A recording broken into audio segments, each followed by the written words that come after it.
Assalamualaikum warahmatullahi wabarakatuh. Pada hari ini kita kembali memberikan liputan terkini terkait perkembangan pembangunan di Ibu Kota Nusantara, khususnya pada bagian kawasan inti pusat pemerintahan. Nah, kita akan memberikan liputan baik itu Istana Garuda, Istana Presiden, lapangan upacara, kemudian Sumbu Kebangsaan hingga di Bukit Bendera.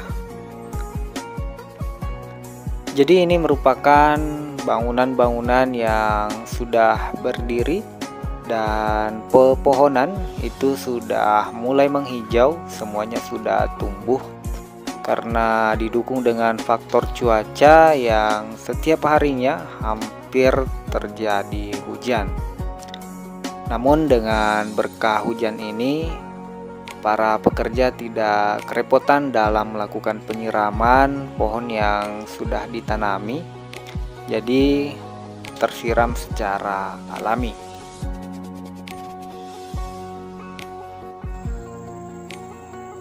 Sembari kita bahas tentang IKN, jangan lupa untuk teman-teman sekalian untuk subscribe channel ini, kemudian like, serta berikan komentar untuk pembangunan ini, kemudian juga berikan kritikan agar ke depan Mimin lebih mengevaluasi dalam memberikan sajian yang terbaik untuk teman-teman sekalian.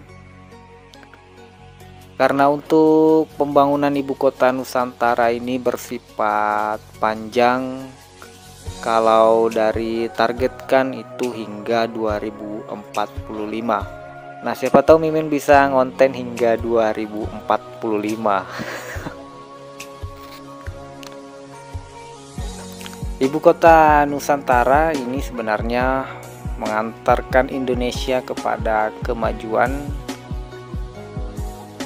Kata Pak Presiden Jokowi, kita telah melandaskan bagi Indonesia maju hingga 2045 menuju Indonesia Emas.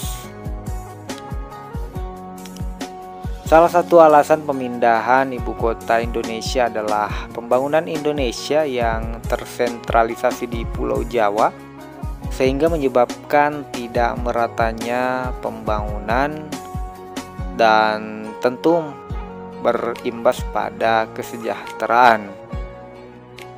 Oleh karena itu, pembangunan IKN menjadi langkah yang dipilih untuk melakukan pemerataan pembangunan dan ekonomi Indonesia. Ya, benar saja saat ini di Pulau Kalimantan, pembangunan Ibu Kota Nusantara merupakan salah satu proyek atau mega proyek pertama di Pulau Kalimantan yang paling banyak menganggarkan dari dana APBN, belum lagi nantinya dari para investor maupun dari anggaran lainnya. Nah, terdapat 4 tujuan pemindahan ibu kota Nusantara. Yang pertama itu untuk menciptakan pertumbuhan ekonomi baru.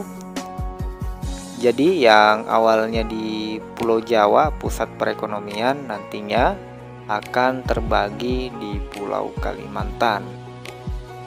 Kemudian yang kedua, menciptakan suatu kota cerdas melalui penerapan konsep Smart Port City yang berkelanjutan dan inklusif.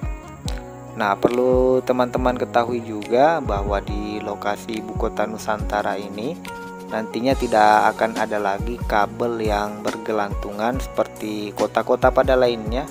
Namun di Ibu Kota Nusantara ini seluruh kabel akan ditanam di bawah tanah. Jadi akan sangat mempengaruhi pemandangan ataupun view di Ibu Kota Nusantara ini. Seperti yang kita lihat saat ini ya, belum jadi sepenuhnya, namun sudah terlihat sangat indah. Yang ketiga, membentuk budaya kerja dan birokrasi yang lebih efisien. Nah, seperti yang disampaikan oleh para pemerintah ataupun dari PUPR ya, bahwa bekerja di ibu kota Nusantara ini maksimal 10 menit, serba efisien, baik itu dari jarak antar bangunan maupun dari cara kerja yang lebih singkat.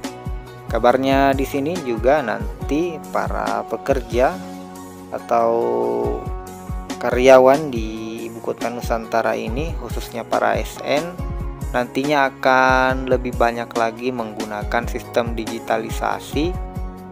Ya, mungkin akan mulai mengurangi penggunaan kertas.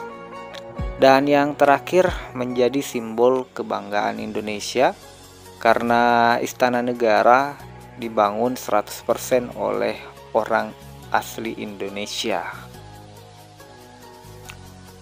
Berdasarkan Direktur Informasi dan Komunikasi Perekonomian dan Maritim Kementerian Kominfo, Septriana Tangkari, menambahkan bahwa sebagai Smart Port City, ibu kota Nusantara akan dibangun menjadi kota cerdas yang ramah lingkungan. IKN akan menyediakan berbagai komponen perkotaan yang akan menjamin kualitas hidup yang baik untuk masyarakatnya, seperti air dan udara yang bersih, tata kota yang teratur, aksesibilitas yang baik, serta kondisi perkotaan yang aman dan nyaman. Nah, jadi itu dulu informasi kita pada hari ini.